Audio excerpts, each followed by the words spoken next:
Hello बच्चों, स्वागत है आप सभी का मैथ्स मौसम में। मैं रितेश रोशन। जैसा कि अभी हम लोग एनडीए का पीवाईक्यू सेक्शन चला रहे हैं, तो आज हम लोग अगले सेक्शन में पहुंच चुके हैं, पीवाईक्यू सेक्शन नंबर 7। तो चलिए, आज का सबसे खूबसूरत और बढ़िया क्वेश्चंस, आज फिर से 10 क्वेश्चन लाए हैं हम लोग, अच्छे अच्छे क्वेश्चंस, और ट्राई करेंगे। पिछले जितने भी 6 वीडियो हमने अपलोड किए हैं उसको आपको देखना चाहिए। बहुत ही अच्छा अच्छा सवाल है, आपके एग्जाम एनडीए 2023 में बहुत ही ज्यादा फायदा करने वाले हैं। तो चलिए शुरू करते हैं बिना किसी प्रकार का टाइम बर्बाद किए हुए। चलिए, ये जो पहला सवाल आपके स्क्रीन पर बच्चों दिखाई दे रहा है, चलिए कैसे इसे सॉल्व करेंगे, थोड़ा ध्यान दीजिएगा। ठीक है, सवाल को पहले अच्छे ढंग से रीड कर लीजिए। कहता है कि एक F of X equal to के X cube minus 9x² plus 9x+3, यह जो फंक्शन है वो इंक्रीजिंग है, तो कहा गया है कि के का वैल्यू बताइए। तो आप लोग जानते हैं फंक्शन इंक्रीजिंग हो या डिक्रीजिंग, सबसे पहले हमें फंक्शन को डिफरेंशिएट करना पड़ता है। अगर हम इसका डीसी कर देंगे तो ये हो जाएगा 3k x² माइनस 18x+9। और क्वेश्चन में कहा गया है बच्चों इंक्रीजिंग, क्वेश्चन में क्या कहा गया है, इंक्रीजिंग। तो इंक्रीजिंग होने के लिए आपको पता है कि फंक्शन का फर्स्ट डेरिवेटिव जो है, फंक्शन का जो फर्स्ट डेरिवेटिव है बच्चों, वो 0 से बड़ा होना चाहिए। इंक्रीजिंग के लिए फंक्शन का फर्स्ट डेरिवेटिव 0 से बड़ा होना चाहिए। लेकिन बच्चों हमें x का वैल्यू नहीं निकालना है, k का वैल्यू निकालना है। तो ध्यान दीजिएगा, ये जो है ये एक प्रकार का क्वाड्रेटिक है, और आप इस क्वाड्रेटिक को चाहते हैं कि इसका वैल्यू 0 से बड़ा हो जाए। तो किसी भी क्वाड्रेटिक का वैल्यू 0 से बड़ा, किसी भी क्वाड्रेटिक का वैल्यू 0 से बड़ा कब होता है? दो केस में। पहला केस में बच्चों, जब डिस्क्रिमिनांट निगेटिव हो जाए और फर्स्ट टर्म बोलते हैं, ए जो है पॉजिटिव हो जाए, तब। किसी भी क्वाड्रेटिक को पॉजिटिव होने के लिए डिस्क्रिमिनांट निगेटिव होना चाहिए और ए को पॉजिटिव होना चाहिए। बस इन्हीं दोनों कॉन्सेप्ट को सॉल्व कर दीजिए, के आपका फाइंड हो जाएगा। ठीक है, चल। तो डिस्क्रिमिनांट का वैल्यू आप जानते हैं बच्चों, b² माइनस 4ac होता है। क्या होता है? b² minus 4ac less than 0। तो b का वैल्यू बच्चों आपके सामने में है कितना, -18। तो -18 का स्क्वायर हो गया, -4a, a के जगह पे 3k हो गया, c के जगह पे 9 हो गया, लेस देन 0।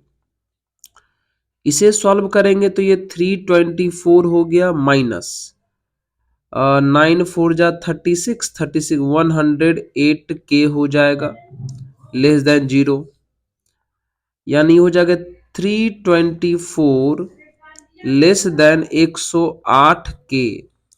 तो बच्चों इसको अगर हम पलट के लिख लें तो 108k ग्रेटर देन 324, और ये 108 मल्टीप्लाई में चला जाएगा डिवाइड में, यानी k ग्रेटर देन 3 हो जाएगा, k ग्रेटर देन 3।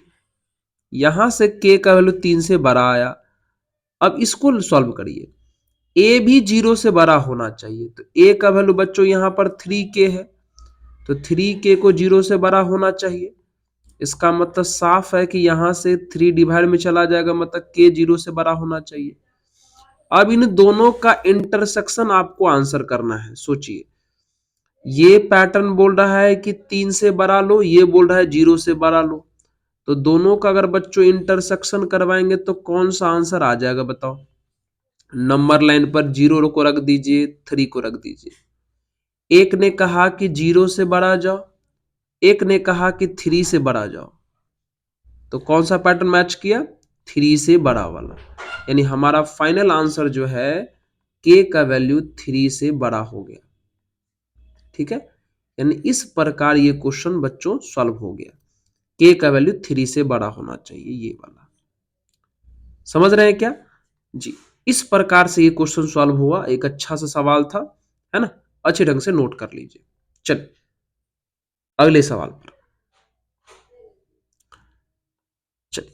अगला ये सवाल, व्हाट इज, अच्छा ये तो इंटीग्रेशन है, हमें इसको सॉल्व करना है, तो कैसे करेंगे ध्यान दीजिएगा।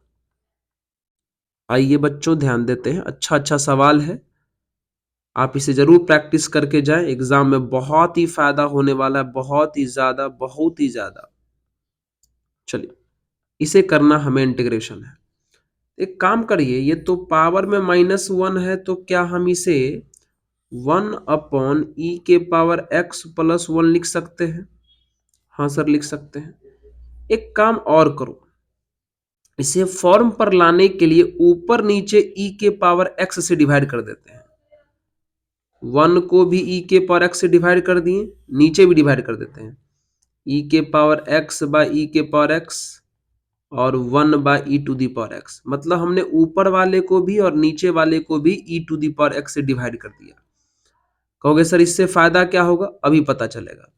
1/e⁻x को हम लोग e⁻−x लिख सकते हैं, e⁻x/e⁻x को 1 लिख सकते हैं, फिर से ये 1/e⁻x को हम लोग e⁻−x लिख सकते हैं। हो गया, इतना तो हो गया, इतना समझ गए।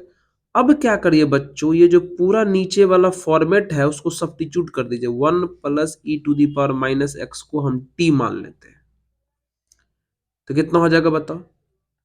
1 का DC 0 हो जाएगा, e⁻−x का DC हो जाएगा कितना? e⁻−x, और फिर -x का करेंगे तो -1 हो जाएगा, इंटू dx बराबर कितना? dt। यानी हम कह सकते हैं कि e⁻−x dx का जो वैल्यू है बच्चों, वो dt के बराबर आया। अब आराम से पुट कर दीजिए यहां पर, जिसको माने थे यहां कर दें क्या? चलिए करिए, तो चलिए यहां यहां इसमें पुट करिए। तो e⁻−x dx का वैल्यू कितना आया है बच्चों? -dt आया है ना, रख दीजिए यहां पर। तो ये -dt, तो माइनस बाहर कर लेते हैं, नीचे dt, और नीचे कितना है? 1 + e⁻−x, 1 + e⁻−x को हम लोग क्या माना है बच्चों? t। तो यहाँ पे हम t रख देते हैं, और ये सिंपल सॉल्व हो गया। 1/t को हम लोग क्या लिख सकते हैं? log ऑफ mod t लिख सकते हैं, log ऑफ mod t अब प्लस c। तो माइनस log t किसको मान रखे हैं हमने? t हम मान रखे हैं 1 + e⁻−x को प्लस c। तो देखिए, तो ऐसा आंसर कौन सा है? हाँ, ऐसा आंसर कौन सा है देख लीजिए गौर से, ये वाला ऑप्शन नंबर सी, है ना? कितना इजी क्वेश्चन था, ये हमने आसान से सॉल्व कर लिया। ठीक है, एक बार अच्छे ढंग से इस क्वेश्चन को देख लीजिए, है ना? चल हो गया, चलिए आगे बढ़ जाते हैं अगले क्वेश्चन की तरफ।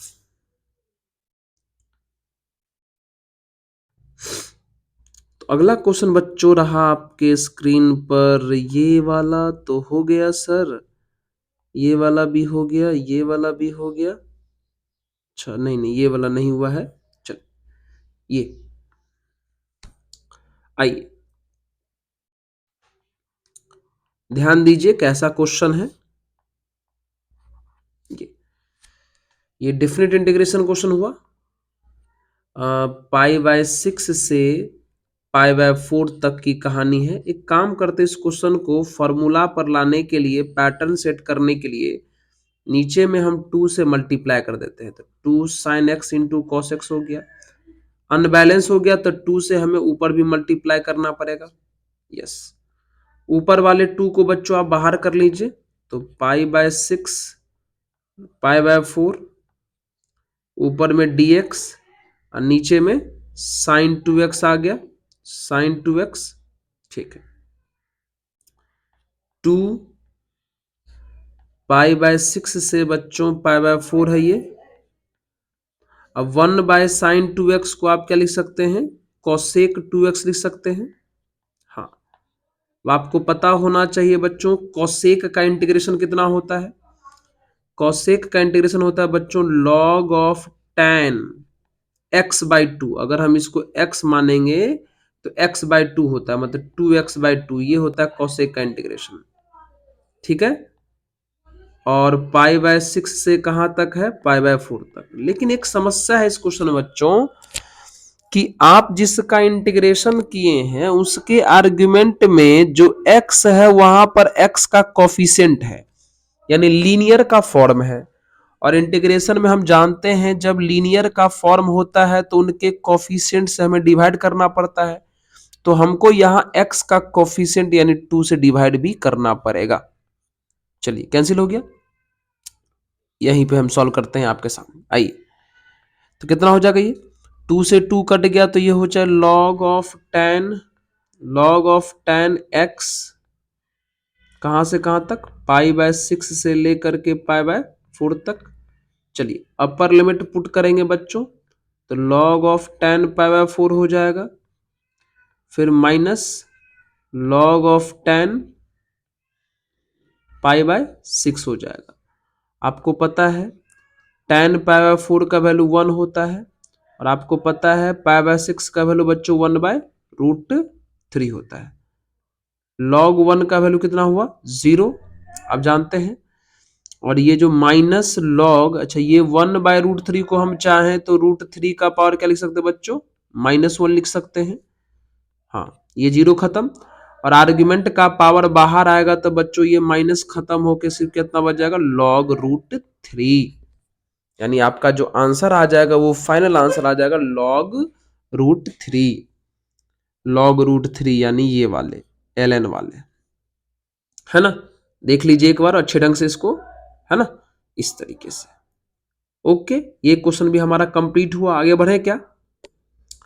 हाँ सर, यहाँ पर थोड़ा दिक्कत हो रहा है हमको। यहाँ पे बच्चों क्या करते हैं ना, जब भी हमें पता है कि जिसका हम इंटीग्रेशन कर रहे हैं अगर वहां x के बजाय अगर x का कोई कोफिशिएंट का फॉर्म आ जाए तो इंटीग्रेशन तो नॉर्मल ही कर देते हैं, लेकिन बाद में x के कोफिशिएंट से हमें डिवाइड भी करना पड़ता है। तो वही वाला यहाँ पे 2 हम लिखे थे, है ना। ये 2 तो हम, ये वाला 2 तो हम लोग को पहले से था ऊपर में, है ना।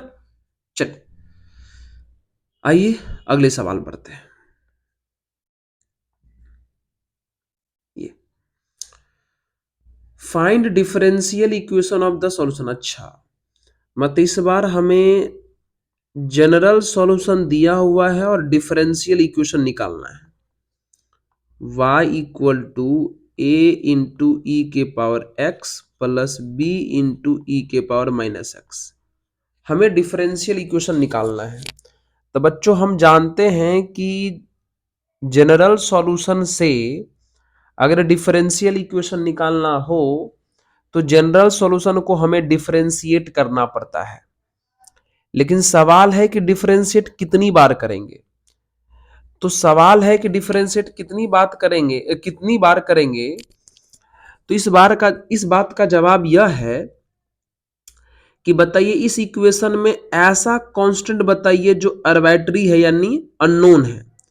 एक कांस्टेंट a है और एक b है ना। तो इसमें आर्बिट्ररी कांस्टेंट 2 हैं। तो जितने हमारे पास आर्बिट्ररी कांस्टेंट होते हैं हम उसको उतनी बार डिफरेंशिएट करते हैं। यानी इसमें 2 हैं तो हम इसे 2 बार डिफरेंशिएट करेंगे। चलिए एक बार करेंगे तो y का हो जाएगा y prime, a constant e के पावर x का e के पावर x हो जाएगा, फिर से b कांस्टेंट e के पावर -x का e के पावर -x भी होगा, और फिर माइनस लग जाएगा क्योंकि -x का भी करना है। फिर से एक बार बच्चों हम लोग करना पड़ेगा, हम लोग को 2 बार करना पड़ेगा। अब हो जाएगा y double prime equal to a into E के पावर x माइनस, अब b इसका करेंगे तो b इंटू ई के पावर -x, ई के पावर -x का फिर से होगा माइनस में, तो ये माइनस फिर से क्या हो जाएगा हमारा प्लस, है ना। 2 बार हो गया। उसके बाद क्या करते हैं, अगर आपसे हो सके तो इस a और b का वैल्यू हटा दीजिए, इस a को और b को हटाइए। लास्ट में डिफरेंशिएट करने के बाद आपको हटाना है। तो कैसे हटाएंगे, बहुत ही सिंपल से हट जाएगा। y double prime equal to, आप गौर से देखिए इस पूरे फॉर्मेट को क्वेश्चन y माना हुआ है यहां पर, है ना। तो हम यहां पर y रख देते हैं, यानी एक बार में हमारा जो आंसर है क्लियर हो गया कि d2y by d x square equal to y या माइनस वाई इक्वल टू 0 बोलो, ये आपका आंसर हो गया, है ना। यानी इस डिफरेंशियल इक्वेशन से हमने सॉल्यूशन निकाल लिया, कंप्लीट हो गया। ठीक है, चल अगले सवाल बढ़ते हैं।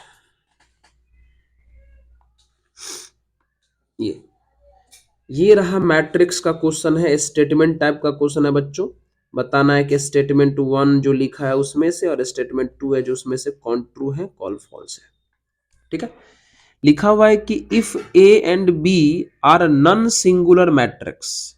अच्छा, नॉन सिंगुलर है क्या मतलब, ऐसा मैट्रिक्स है जिसका डिटर्मिनांट जो है वो 0 नहीं होगा, ए का भी और बी का भी नहीं होगा। ठीक है, एक मिनट रुक जाइए।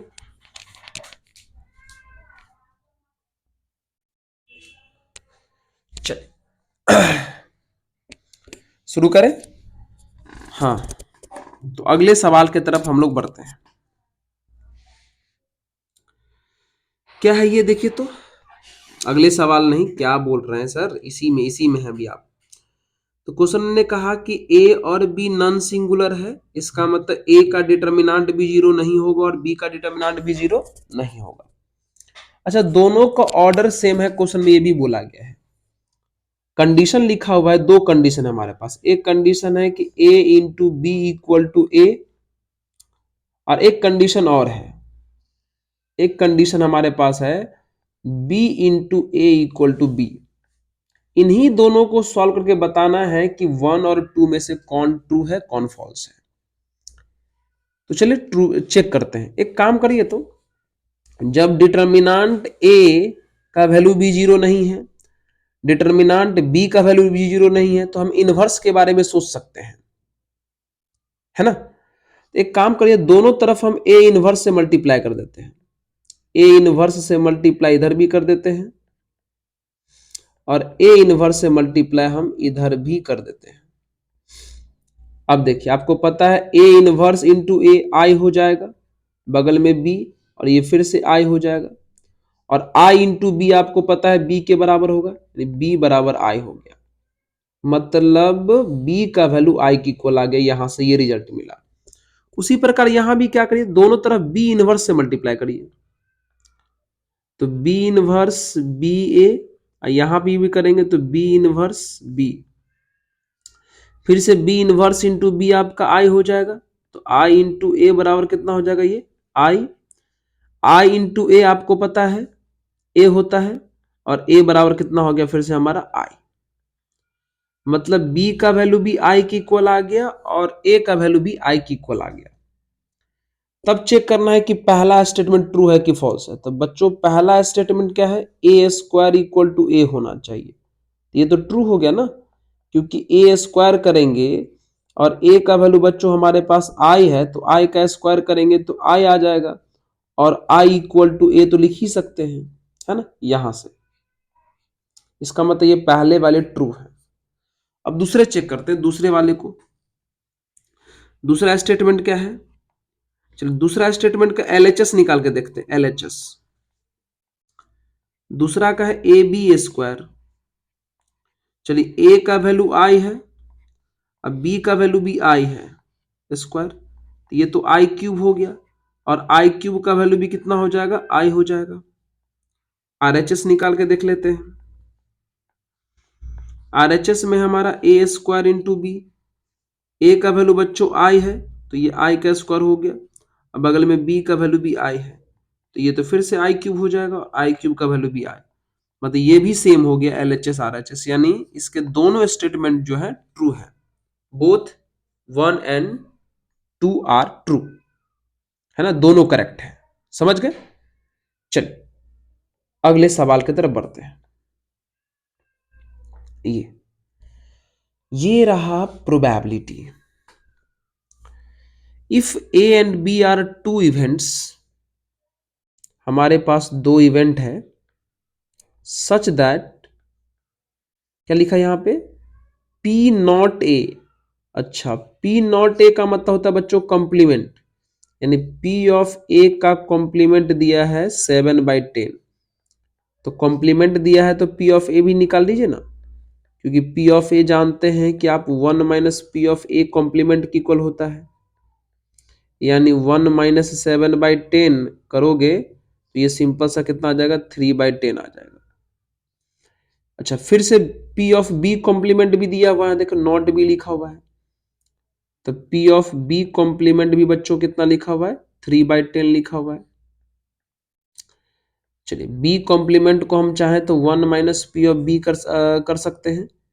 अच्छा अच्छा, ये क्यों कर रहे हो सर, डायरेक्ट करते ना, अच्छा डायरेक्टे कर देते हैं, डायरेक्टे कर देते हैं। मतलब सर पी ऑफ बी निकालना है तो डायरेक्ट करो, 1 minus P of A B का कॉम्प्लीमेंट करो, ठीक है। चलिए, 1 माइनस 3/10 है हमारे पास, तो ये कितना हो जाएगा, 7/10 हो जाएगा, ठीक है। चलिए, तो हमने ए भी निकाला, बी भी निकाला। अच्छा, क्वेश्चन में एक चीज और दिया हुआ है, क्वेश्चन में एक चीज और दिया हुआ है कि P of A by B का वैल्यू 3/14 भी है, तो कहता है बी बाय ए निकालिए। अच्छा ठीक है, निकल जाएगा। क्वेश्चन में बच्चों P of A by B, ये तो कंडीशनल प्रोबेबिलिटी का क्वेश्चन हो गया, 3/14 दिया हुआ है। सॉल्व करते हैं इसको, तो P of A by B का फॉर्मूला होता है P of A intersection B divided by P of B होता है, हाँ sir, equal to 3/14, 3/14 by cross बच्चों मल्टीप्लाई करो, तो P of A intersection B equal to 3/14 into P of B हो जाएगा, है ना, 3/14। अब पी ऑफ बी का वैल्यू बच्चों कितना है, 7/10, तो 7 2 जा, यानी कितने हो जाएंगे, 3/20, यानी ए इंटरसेक्शन बी का वैल्यू आ गया 3/20, और हमें निकालना क्या है, बी बाई ए, आइए निकल गया। तो probability of B by A का क्या बनेगा फॉर्मूला, इसका बनेगा probability of B intersection A और नीचे में पी ऑफ ए, और आपको पता होना चाहिए कि बी इंटरसेक्शन ए का वैल्यू और ए इंटरसेक्शन बी का वैल्यू सेम होता है, ऊपर में 3/20 लिख सकते हैं। और पी ऑफ ए जो है बच्चों हमारे पास 3/10 है, 3/10 है, तो 3/20 इंटू 10/3, ये से ये कैंसिल हो गया, ये हमारा 1/2 आ गया, यानी बी बाई ए जो है हमारा 1/2 है, यानी ऑप्शन नंबर डी करेक्ट है। समझ गए ये, तो जो जो डाटा हमारे पास दिया था उसका यूज करते गए, आराम से देख लीजिए शुरू से यहां से, है ना, यहां से क्वेश्चन सहित, ठीक है, दिखाई दे रहा है आप लोगों को। चलिए, यहां से उस डाटा का हम यूज करते गए और हमारा क्वेश्चन जो है कंप्लीट होता चला गया।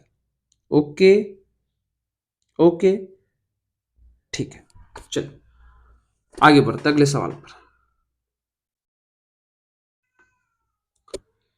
ये है अगला सवाल वेक्टर का।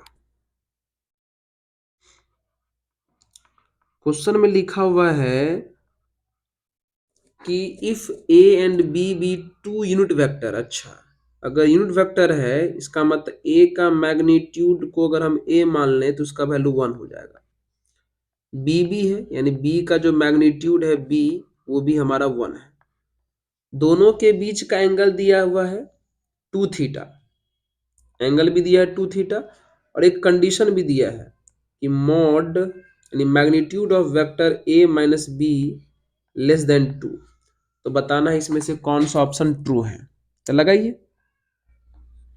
तो मॉड ए माइनस बी का फॉर्मूला कितना हो जाएगा वेक्टर में, हम लोग जानते हैं A square plus B square और प्लस 2ab cos थीटा हो जाएगा, less than 2। Squaring on both side कर दीजिए ताकि रूट खत्म हो जाएगा। तो A square plus B square plus 2ab cos theta, sorry यहाँ थीटा के जगह पर एंगल है कितना लिखना पड़ेगा हमको, 2 थीटा। ध्यान दीजिएगा यहाँ पर दोनों वेक्टर के बीच का एंगल जो है 2 थीटा के इक्वल था। ठीक है, तो यहाँ पर इस थीटा को हटा के बच्चों हमें क्या लिखना पड़ेगा, 2 थीटा लिखना पड़ेगा। सही है, चलो ए का वैल्यू 1, बी का वैल्यू भी 1, यहां भी 1 1 रखेंगे तो ये 2 हो जाएगा, cos 2 थीटा लेस देन 4। ठीक है, ये प्लस में 2 उस तरफ गया तो माइनस में, 2 cos 2 थीटा लेस देन 2 हो जाएगा। ठीक है, चलिए 2 डिवाइड में चला जाएगा तो cos 2 थीटा लेस देन 1 हो जाएगा। अब cos 2 थीटा का ट्रिगो वाला फॉर्मूला लगा दीजिए बच्चों, क्योंकि साइन में हमको कन्वर्ट करना है। तो 1 माइनस 2 साइन स्क्वायर थीटा होता है डबल एंगल इसका। चलिए लेस देन कितना, 1 है ना। हाँ देख लीजिए तो एक बार कहीं पर डाटा में कहीं गड़बड़ तो नहीं ना है, एक बार देख लीजिए फिर से। हाँ ठीक है, a माइनस बी, ए हमने स्क्वायर किया तो A square plus B square 2ab cos 2 theta हो गया। ठीक है ठीक है ठीक है, 4 हो गया, उधर 2 का स्क्वायर 4, ये 2 प्लस उधर गया माइनस में तो 2 हो गया, ये 2 डिवाइड में गया तो 1 बचा। तो cos 2 थीटा का जो वैल्यू होता है हम लोग के पास 1 माइनस 2 साइन स्क्वायर थीटा होता है। ठीक है, 1 माइनस 2 साइन स्क्वायर थीटा होता है।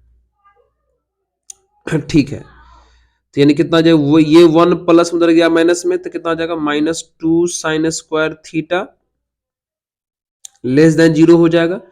दोनों तरफ माइनस 2 से डिवाइड करेंगे तो साइन तो पलट जाएगा, यानी sine square theta greater than 0 हो जाएगा। तो साइन स्क्वायर थीटा का वैल्यू 0 से बड़ा होना चाहिए। तो साइन थीटा का वैल्यू 0, साइन स्क्वायर थीटा का वैल्यू 0 से बड़ा, तो साइन थीटा का वैल्यू कितना आ जाएगा, इसका मतलब साइन थीटा का वैल्यू भी कितना से बड़ा हो जाएगा, 0 से बड़ा हो जाएगा यहां से, है ना। साइन थीटा का वैल्यू भी 0 से बड़ा हो जाएगा। ठीक है, ऐसा कोई ऑप्शन, ये तो कुछ गड़बड़ लग रहा है जी इसमें। चेक करिए तो एक बार फिर से थोड़ा सा क्वेश्चन को चेक कर लेते हैं। ए और बी दोनों इन वेक्टर्स हैं। अच्छा सर गलती किए हो ना आप, यस यस यस गलती हो गया, पता चला भी, पता चला, रुक जाओ रुक जाओ। सर ए माइनस बी है, ए माइनस बी है, तो यहाँ पर आप माइनस क्यों लिख रहे हो बताओ। अच्छा सर यहीं आप गलती कर दिए थे ना, गलती कर दिए थे, तो एक काम करते हैं इसको यहीं से जो है इरेज कर देते हैं। अच्छा सॉरी बच्चों, sorry sorry sorry sorry sorry. ठीक है, चलिए यहीं पे गलती हो गया था ना, गलती यही था कि था था चलो सही कर लिए।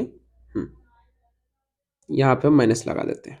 ठीक, अब स्क्वायरिंग ऑन बोथ साइड कर देते हैं, अन्यथा अभी रुक जाइए, यहाँ पे ए स्क्वायर है, बी स्क्वायर है, और ये माइनस 2ab कॉस 2 थीटा हो जाएगा, नहीं हाँ ठीक, लेस देन 2 हो जाएगा। ठीक है, रूट रूट लगा हुआ है, स्क्वायरिंग ऑन बोथ साइड करेंगे बच्चों तो ये A square plus B square minus 2ab cos 2 theta, ये 4 हो जाएगा। हाँ माइनस था, वहां गलती हो गया था। ए और बी का वैल्यू 1 है तो ये 1 हो जाएगा, तो 1 माइनस कितना हो जाएगा, सॉरी 1 प्लस 1 हो जाएगा, minus 2ab cos 2 theta less than 4, plus में उधर गया माइनस में तो कितना हो जाएगा बच्चों, अच्छा ये 2 हो जाएगा। ए और बी का वैल्यू यहां भी रख दीजिए ना, तो माइनस 2 कॉस 2 थीटा हो जाएगा लेस देन 4। ठीक है, यहां से हम 2 कॉमन कर लेते हैं डायरेक्ट, तो 1 माइनस कॉस 2 थीटा बचेगा लेस देन 4। आप लोग जानते हैं ट्रिगो में कि 1 माइनस कॉस 2 थीटा का फला कितना होता है, 2 साइन स्क्वायर थीटा होता है, 2 साइन स्क्वायर थीटा होता है लेस देन 4।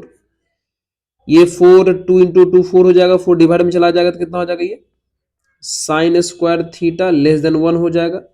स्क्वायर हटाना है तो इधर भी रूट लगा देंगे बच्चों, इधर भी रूट लगा देंगे। तो साइन स्क्वायर थीटा का रूट आपको पता है मॉड साइन थीटा हो जाएगा, mod sine theta less than 1। तो मॉड का वैल्यू लेस देन 1 है, इसका मतलब मॉड जब लेस देन होता है इसका मतलब मॉड का वैल्यू जो है -1 से +1 के बीच हो जाएगा। जानते हैं ना हम लोग कि अगर mod x less than a रहे तो x का जो वैल्यू है उस नंबर के नेगेटिव और पॉजिटिव के बीच में होता है, यानी ये आंसर हो करेक्ट। हाँ, उस टाइम थोड़ा सा जो है हम गलती लिख दिए थे। हाँ, गलती ही लिख दिए थे। गलती ये था हमारा कि हमने वहां पर माइनस के जगह पे प्लस लिख के सॉल्व कर दिया था। ठीक है, सुधार लिए ना, कोई बात नहीं सर, ये सब तो थोड़ा थोड़ा मिस्टेक है, चलते रहता है। क्वेश्चन सही बन जाना चाहिए। ठीक है, एक बार सही से देख लीजिएगा। देख लिए क्या? तो ऑप्शन जो है -1 से +1 यानी ऑप्शन नंबर डी हमारा जो है बच्चों करेक्ट हो गया। हो गया। आइए अगले क्वेश्चन की तरफ बढ़ते हैं। ये ध्यान दीजिएगा इस क्वेश्चन में बच्चों। चल, क्या लिखा हुआ है कि the x y plane divides the line segment joining the points इतना। अच्छा, मतलब कुछ कहानी ऐसी है, देखिए अगर हम एक फिगर बना के आपको दिखाएं, एक फिगर बना के अगर हम आपको दिखाएं, देखिए कहानी कुछ ऐसी है।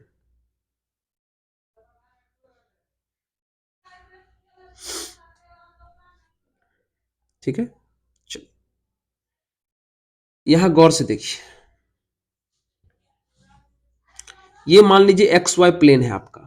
क्या है ये आपका एक्स वाई प्लेन है। ठीक है, और एक लाइन जो है कोई इस तरीके से जो है मान लीजिए इसके आर पार चला गया इस तरीके से,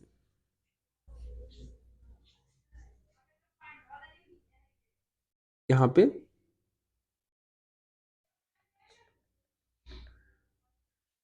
इधर ये। ठीक है, इस तरीके से मतलब समझिए ना कि आप अपने एक पेज ले लीजिए, कॉपी का एक पेज ले लीजिए और उसमें पेन जो है पेन को आर पार कर दीजिए। तो पेन का एक पार्ट जो है उस कॉपी के पेज को कट करेगा कि नहीं कट करेगा, वही ये बना हुआ है। तो ये जो लाइन है इसका पॉइंट दिया है ये -1 3 4 को ज्वाइन करने से बना है, और ये 2 -5 और 6 को ज्वाइन करने से बना है। तो कह रहा है कि मान लीजिए इसको हम ए मान लेते हैं, इसको बी मान लेते हैं, तो रेशियो कितना होगा, चलिए इसको आर मान लेते हैं। तो यहां से यहां तक का रेशियो और यहां से यहां तक का रेशियो कितना होगा। तो आपको पता है सेक्शन फॉर्मूला है, तो रेशियो निकालने के लिए हम इसे लेमडा मान लेते हैं, इसे हम 1 मान लेते हैं, मान लिए। चलिए, अच्छा ये सबसे खूबसूरत बात कि ये प्लेन कौन सा है, एक्स वाई प्लेन है। तो एक्स वाई प्लेन पर आपको पता है कि एक्स का वैल्यू कुछ ना कुछ होगा, वाई का वैल्यू भी कुछ ना कुछ होगा, लेकिन जेड का वैल्यू कितना होगा, 0 होगा, है ना। तो चलिए हो गया, बात खत्म। तो हम डायरेक्ट क्या करते हैं ना, जेड कोऑर्डिनेट ही निकालते हैं सेक्शन फॉर्मूला से, डायरेक्ट हम जेड कोऑर्डिनेट ही निकालते हैं। तो सोचो अगर सेक्शन फॉर्मूला का अगर हमें जेड निकालना है, मतलब जेड बराबर 0 दिया हुआ है, तो क्या करेंगे, रेशियो का बाय क्रॉस मल्टीप्लाई करते हैं, यानी लेमडा को इधर वाले जेड में करेंगे, यानी 6 लेमडा अब प्लस इस 1 वाले को इधर वाले में करेंगे, यानी 4 और डिवाइड बाय कितना, लेमडा +1, है ना। हम डायरेक्ट जेड के बारे में इसलिए सोचे क्योंकि हमें रेशियो निकालना था। तो हम इधर लेमडा वाले को इस जेड से किए मल्टीप्लाई, इस 1 को किए इस 4 से मल्टीप्लाई। ठीक है, नीचे में लेमडा +1, तो कितना हो जाएगा बच्चों, ये 6 लेमडा +4 इक्वल टू 0 हो गया। यानी हम यहां से कह सकते हैं कि लेमडा इक्वल टू जो है -4/6 यानी -2/3। बच्चों लेमडा का वैल्यू निगेटिव आना यह बताता है कि वो एक्सटर्नल डिवीजन है। कौन सा डिवीजन है, एक्सटर्नल डिवीजन है, एक्सटर्नल डिवीजन है। लेमडा का वैल्यू निगेटिव आना हमें यह बताता है कि कौन सा डिवीजन है, एक्सटर्नल डिवीजन है। तो एक्सटर्नल डिवीजन 2/3, यानी ऑप्शन नंबर सी करेक्ट हो गया। बस यही करना था हमको, है ना। तो चलिए अगले सवाल बढ़ते हैं। ये क्या लिखा है कि the variance of 5 positive observation. अच्छा, 5 नंबर है जिसका वेरिएंस जो है 3.6 दिया हुआ है। उस 5 नंबर में से 4 नंबर दिया हुआ है, 2, 2, 4, 5। तो कहता है फिफ्थ नंबर बताइए। तो ठीक है, आइए, वेरिएंस न दिया हुआ है, वेरिएंस वेरिएंस दिया है बच्चों कितना, 3.6। तो वेरिएंस का फॉर्मूला हम लोग जानते हैं, क्या है कि हम लोग सबसे पहले डाटा को स्क्वायर कर लेंगे और उनके सम को टोटल नंबर से डिवाइड कर देंगे, फिर माइनस, फिर क्या करते हैं हम लोग डाटा का मीन निकाल लेते हैं और उनके स्क्वायर को माइनस कर देते हैं। ये है 3.6, है ना। मतलब वेरिएंस निकालने का मतलब क्या हुआ, इसका मतलब हुआ कि डाटा को स्क्वायर करो तब मीन निकालो। इसका मतलब हुआ कि डाटा का मीन निकाल के स्क्वायर करो। ये स्क्वायर करने के बाद मीन निकालना है, इसका मतलब हुआ मीन निकाल के स्क्वायर करना है। ठीक है, तो सिंपल है। हमारे पास डाटा है 2 का स्क्वायर 4, 2 का स्क्वायर 4, 4 का स्क्वायर 16, 5 का स्क्वायर 25 और फिफ्थ डाटा को x मान लेते हैं तो x का स्क्वायर 5 हुआ है, तो यहाँ 5 से डिवाइड कर देंगे, फिर माइनस, यहाँ मीन निकाल के स्क्वायर करना है, मतलब 2 + 2 + 4 + 5 + x बाई 5 का स्क्वायर इक्वल टू 3.6। इसी को बच्चों सॉल्व कर लीजिए, कितना हो जाएगा ये, 4 4 8 और 16 8 24 और 25, 24 25 कितना हो गया बच्चों, 49 + x स्क्वायर और नीचे में हमारा 5 है। ये कितना हो जाएगा देखिए, 5 4 9 9 9 9 2 11 11 2 13, यानी 13 + x/5 का स्क्वायर हो गया इक्वल टू 3.6। इसी को सॉल्व करना है, बस आंसर आएगा और क्या। तो ये कितना हो जाएगा, करिए करिए करिए इसको, तो कितना हो जाएगा 49 + x स्क्वायर अपॉन 5 और ये कितना हो जाएगा 169 + x का स्क्वायर प्लस 26x और नीचे में हमारा 25 इक्वल टू हो जाएगा 3.6। थोड़ा सा कैलकुलेशन कर दिया, ये एलसीएम लेंगे बच्चों तो ये 25 हो जाएगा, है ना, 25 हो जाएगा। हाँ 25 हो जाएगा और यहाँ पे 5 से मल्टीप्लाई हो जाएगा तो 9 पंचे 45 और 5 चौके 20 और 4 24 प्लस 5x स्क्वायर हो गया minus 169 minus x square minus 26x equal to 3.6। सही है। चलिए 5x स्क्वायर में x स्क्वायर गया तो 4x स्क्वायर बचा, चलिए माइनस 26x बचा। चलिए 245 में से 169 चला कितना जगह, 15 में से 9 गया तो 6 बचा और ये 13 में से 6 गया तो 7, मतलब 76, है ना। 9 6 15 7 6 13 14, हाँ ठीक है। इसको बैक क्रॉस मल्टीप्लाई करेंगे तो कितना हो जाएगा बच्चों, 36/10 इंटू 25, तो 2 5 जा 5 5 जा और 2 18 जा 90, यानी हमारा हो जाएगा 4x square minus 26x plus 76 minus 90 equal to 0। सही है। चलिए तो ये हो गया 4x स्क्वायर माइनस 26x और ये हो जाएगा आपका माइनस कितना 14 इक्वल टू 0। हाँ, सब में 2 से डिवाइड कर दीजिए तो ये हो जाएगा 2x स्क्वायर माइनस में 13x और माइनस में 7 इक्वल टू 0। चलिए इसको फैक्टराइज कर दीजिए तो हो ही जाएगा ये 2x square minus 14x plus x minus 7 equal to 0। तो 2x कॉमन कर लेंगे यहां तो x माइनस 7 बचना है, यहां पर 1 कॉमन करेंगे तो x माइनस 7 इक्वल टू 0।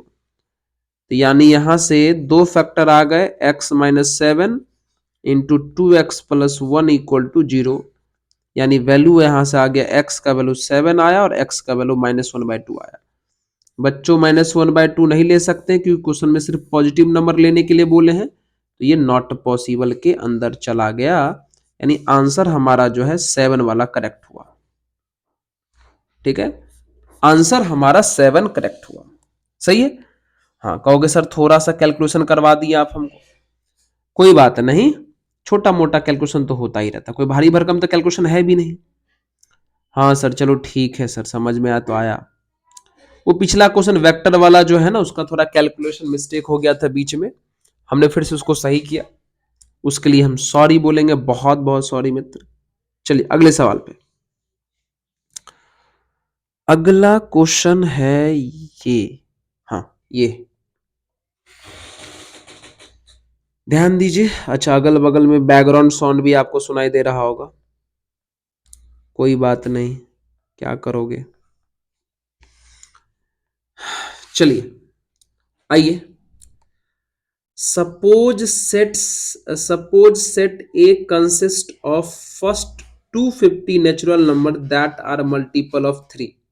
अच्छा, मतलब नंबर ऑफ ए 250 दिया है, लेकिन ध्यान रहे ये 250 कैसा नंबर है, मल्टीपल ऑफ 3 है,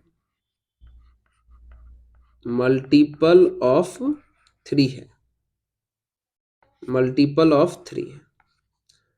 और उसी प्रकार से एक सेट बी है, उसमें टोटल 200 लोग हैं और उसमें सारे के सारे इवन नंबर हैं, सारे के सारे इवन नंबर हैं। और हमें बोला गया यूनियन निकालो, ए यूनियन बी में कितने लोग हैं वो बताओ। तो बच्चों आपको पता होना चाहिए क्या, कि यूनियन का जो फॉर्मूला है, जैसे यहां पे हम लिख दें कि ए यूनियन बी बराबर फॉर्मूला होता है n of A plus n of B minus n of A intersection B, ये होता है। तो ये तो हमें मालूम है, ये मालूम है, लेकिन ये तो नहीं मालूम है ये वाला। तो हम क्या करेंगे, सबसे पहले ये वाला फाइंड करने का प्रयास करेंगे। तो एक काम करते, पहले इसको मिटा देते हैं। ठीक है, तो चलिए आपको पता चल गया है, हम ए इंटरसेक्शन बी निकालना चाहते हैं। तो ए इंटरसेक्शन बी निकलेगा कैसे, ए इंटरसेक्शन बी का मतलब क्या हुआ, ए और बी का कॉमन चीज। मतलब ए कहता है कि 3 से डिवाइड होना चाहिए, अब बी कहता है कि इवन नंबर होना चाहिए। इवन नंबर मतलब 2 से डिवाइड होना चाहिए, है ना। मतलब मल्टीपल ऑफ 3 हुआ, ये सॉरी मल्टीपल ऑफ 2 हुआ, मल्टीपल ऑफ 2 हुआ। तो दोनों का कॉमन क्या होगा, वैसा नंबर जो 3 से भी कट जाए और 2 से भी कट जाए।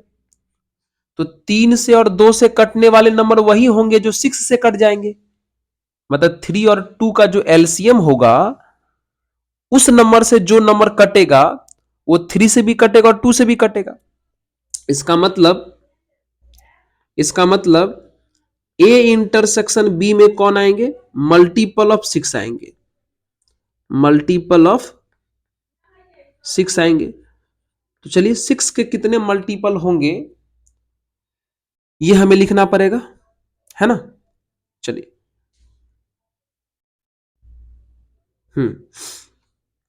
तो 6 के कितने मल्टीपल होंगे ये पता करने हैं हमें। तो कैसे पता होगा, चलिए तो इसको थोड़ा सा ना ध्यान देना पड़ेगा कैसे करना है। तो एक काम करते हैं, आप चाहें तो यहां पर वेन डायग्राम का यूज जो है अच्छे ढंग से कर सकते हैं। थोड़ा लाओ तो वेन डायग्राम की कहानी को, लेकिन वेन डायग्राम की कहानी को अगर हम लाएंगे, वेन डायग्राम की कहानी को अगर हम लाते हैं तो लाइए तो पहले, चलिए हमारे पास एक सेट बच्चों ए है, दूसरा सेट हमारे पास बच्चों बी है। ये ए वाले हो गए, ये बी वाले हो गए। ठीक है, इसको x मान लेते हैं, इसको y मान लेते हैं, इसको z मान लेते हैं। यानी हमारे पास नंबर ऑफ ए जो है 250 दिया है, 250। यानी हम x प्लस z बोल सकते हैं कि कितना है, 250 है। फिर उसके पास हमारे पास नंबर ऑफ बी जो है वो 200 दिया हुआ है।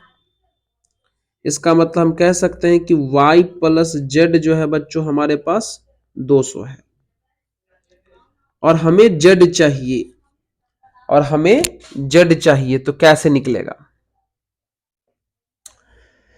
तो इसके लिए तो हमें पता करना पड़ेगा ना कि 6 से डिविजिबल वाले नंबर कितने होंगे। तो पहले ये पता करना पड़ेगा, बच्चों कि ये नंबर गया कहां तक, है ना। तो ये नंबर गया कहां तक, इसको पता करने के लिए तो सर टफ काम करवा रहे हो मेरे से, टफ काम करवा रहे हो। नहीं बच्चों, टफ काम नहीं करवा रहे हैं, एक सुंदर सा काम करवा रहे हैं। काम करो, वेन डायग्राम को हटाओ, क्योंकि वेन डायग्राम को भी लगाने के लिए हमें टोटल नंबर पते होने चाहिए, टोटल। तो क्या करोगे सर, अब क्या करोगे? आप तो ऑप्शन दे रहे हो बार बार, ये करो वो करो, लेकिन करोगे क्या? और बताते हैं बच्चों, करेंगे क्या? सवाल बनवे करना है, थोड़ी ना नहीं बनेगा, बनवे करेगा। क्या करेंगे, एक काम करते हैं, सबसे पहले पता करते हैं कि ए में जो 250 नंबर है वो आखिरी गया कहां तक होगा, है ना। मतलब फॉर ए का आखिरी नंबर पता करना चाहते हैं, मतलब टीएन, आखिरी नंबर, जिसको हम लोग T50 भी बोल सकते हैं। कितना हो जाएगा ये, ए प्लस एपी की तरह चलेगा, तो ए प्लस 249D हो जाएगा। तो सबसे पहला नंबर 3 से कटने वाला 3 होगा, और सबसे आखिरी नंबर कितना है, 249 इंटू डी, तो हमारा 3 होगा। तो ये 3 इंटू कितना हो जाएगा, 250 हो जाएगा, यानी 750। अच्छा, सबसे आखिरी नंबर ऐसा है 3 से कटने वाला जो 750 है। ठीक है, उसी प्रकार से हम लोग फॉर बी के लिए टीएन निकाल लेते हैं। तो टीएन में टोटल कितने हैं, 200 लोग हैं। तो कितना आ जाएगा, ये ए प्लस 199 डी आ जाएगा। तो 2 से कटने वाला यहां कितने हो जाएंगे, 2 और 199, और डी का वैल्यू भी 2। तो फिर से यहां से हम 2 कॉमन कर लेंगे, तो ये कितना हो जाएगा अंदर में, 200, यानी 400। तो सोचिए सोचिए सोचिए, 3 से कटने वाले का आखिरी नंबर है 750, और 4 से कटने वाला का आखिरी सॉरी, और 2 से कटने वाले का आखिरी नंबर है 400। यानी हमको अधिक से अधिक जो है 6 का अगर मल्टीपल लेना है तो हम 400 तक ही जा सकते हैं, 400 तक, बस बात खत्म है। लिखा गया ना काम, ऐसे ही मल्टीपल ऑफ 6, शुरू करो, 6, 12, 18 डॉट डॉट, सबसे आखिरी कहां होगा, हमको 400 तक ही जाना है, क्योंकि 400 के बाद जाएंगे तो 200, 3 से कटने वाला नंबर तो मिल जाएगा, लेकिन 2 से कटने वाला नंबर नहीं मिलेगा इस क्वेश्चन के अनुसार। तो हम 400 को 6 से डिवाइड करते बच्चों, चलिए, तो कितना हो जाएगा, 6 6 जा 36 हो जाएगा, 4, फिर 6 6 जा कितना हो जाएगा, 36 हो जाएगा, 4, रिमाइंडर 4 बचा, तो इसमें से 4 माइनस कर लेंगे तो कितना हो जाएगा, 396, 396 आखिरी नंबर जो होगा हम लोग को बच्चों 396 होगा। तो निकाल लीजिए, अगर टीएन अगर हमारा 396 है, 396 है, तो टीएन को हम लिख सकते हैं A plus N minus 1 into D बराबर 396। ठीक है, ए भी हमारा 6 होगा, एन माइनस 1, डी भी हमारा 6 होगा, 396। यहां से अगर हम 6 कॉमन कर लें तो यहां 1 प्लस एन माइनस 1 बचेगा, इक्वल टू कितना, 396 बच्चों, ये कट गया, यानी एन इक्वल टू कितना हो जाएगा, 396 बाय 6, यानी कितने हो जाएंगे, 66, यानी कह सकते हैं कि number of A intersection B कितने हो गए, 66 हो गए। मतलब 3 से और 2 से, दोनों से कटने वाले नंबर कितने हो गए हमारे पास, 66 हो गए। अब लगा दीजिए बच्चों formula, number of A union B पूछा था हमारे पास, तो फॉर्मूला कितना हो जाएगा, number of A plus number of B minus number of A intersection B.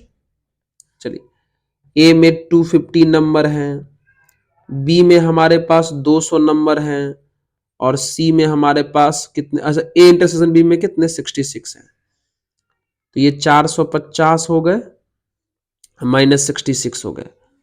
तो 450 में से, 450 में से अगर 66 को माइनस करें बच्चों, तो 4 और ये हो गया 8 और ये हो गया बच्चों 3, मतलब हमारा जो आंसर है 384 हो जाएगा। ठीक है, चलिए, तो इस प्रकार से क्वेश्चन कंप्लीट हुआ। देख रहे हैं, ऑप्शन ले रहे थे कि कैसे कैसे बनना चाहिए। तो सबसे पहले हम क्या किए थे, क्योंकि हमको पता नहीं था कि कहां तक 6 से मल्टीपल वाला हमें जाना है, तो सबसे पहले हम 3 का आखिरी मल्टीपल निकाल लिए, 3 का हम आखिरी मल्टीपल निकाल लिए, फिर 2 का भी आखिरी मल्टीपल निकाल लिए, है ना। तो इसमें जो कम है वही तक हम जा सकते हैं, तो 400 तक जा सकता है, दिख सकती है 400 तक। तो 400 तक में 6 के कितने मल्टीपल होंगे वो यहां से फाइंड कर लिए, वही हमारा इंटरसेक्शन वाला पार्ट हुआ। फिर लगा दिए फॉर्मूला, तो हमारा फाइनल 384 आंसर आ गया। ठीक है, तो चलिए बच्चों, आपको ये सेक्शन में मजा आया होगा, है ना। कोई भी ऐसा चीज नहीं है, आपके सामने में सारा चीज जो है लिख लिख के हम लोग सोच रहे हैं, बना रहे हैं, कैसे कैसे सोचते हैं, क्या क्या सोच सोच के गलत हो सकता है वो कर रहे हैं। ठीक है, तो चलिए अब मुलाकात करेंगे अगले वीडियो में। ठीक है, चलिए, इस वीडियो में जो भी प्रकार का डिस्टरबेंस हुआ होगा आपका बैकग्राउंड के लिए, इसके लिए हम माफी चाहते हैं।